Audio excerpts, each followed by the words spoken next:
একবার একজন মুসলমান ও একজন খ্রিস্টান সফর সঙ্গী হলো। উভয়ের গন্তব্য ছিল এক।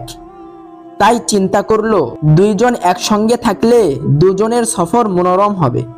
গন্তব্যে পৌঁছার আরো 2 দিন তখনও বাকি। ইতোমধ্যে উভয়ের খাবার ফুরিয়ে গেল। দুজনেই চিন্তা করতে লাগলো, এখন কি করব?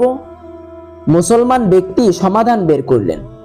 বললেন, খাবারের জন্য একদিন আমি দোয়া করব, আরেকদিন আপনি দোয়া করবেন। সে অনুযায়ী প্রথম দিন মুসলমান ব্যক্তি নির্জনে গিয়ে খুব বিনীতভাবে দোয়া করলেন। আল্লাহ তার দোয়া কবুল করলেন, তার ইজ্জত রক্ষা করলেন। দোয়া শেষ হওয়ার পর এক ব্যক্তি গরম খাবারের দস্তরখান নিয়ে হাজির হলেন। দুজনেই খুব আনন্দিত হলেন। খাবার খেয়ে তারা ঘুমিয়ে পড়লেন। পরদিন খ্রিস্টানের পালা। তাকে খুব উৎফুল্ল দেখাচ্ছিল, চিন্তিত মনে হচ্ছিল না। সে যখন দোয়া করলো তখন যথারীতি খাবারের ব্যবস্থা হয়ে গেল।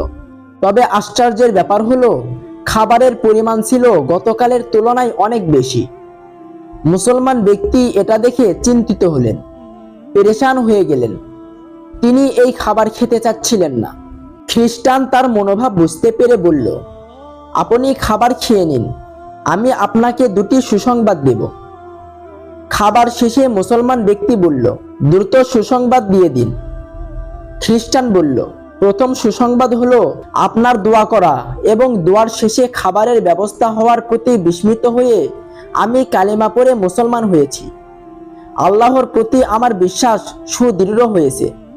দ্বিতীয় সুসংবাদ হলো আমিও আল্লাহর কাছে দোয়া করেছি, হে আল্লাহ, আপনার কাছে যদি আমার সফরের সঙ্গী মুসলমান ভাইয়ের কোনো মূল্য থাকে তাহলে আমাদের দুজনের জন্য খাবারের ব্যবস্থা করুন। আল্লাহ তাআলা আপনার সম্মানের কারণে দুজনের জন্য খাবারের ব্যবস্থা করেছেন। সত্যিকারের আল্লাহ প্রেমিকদের মর্যাদা আল্লাহর কাছে এমনই হয়।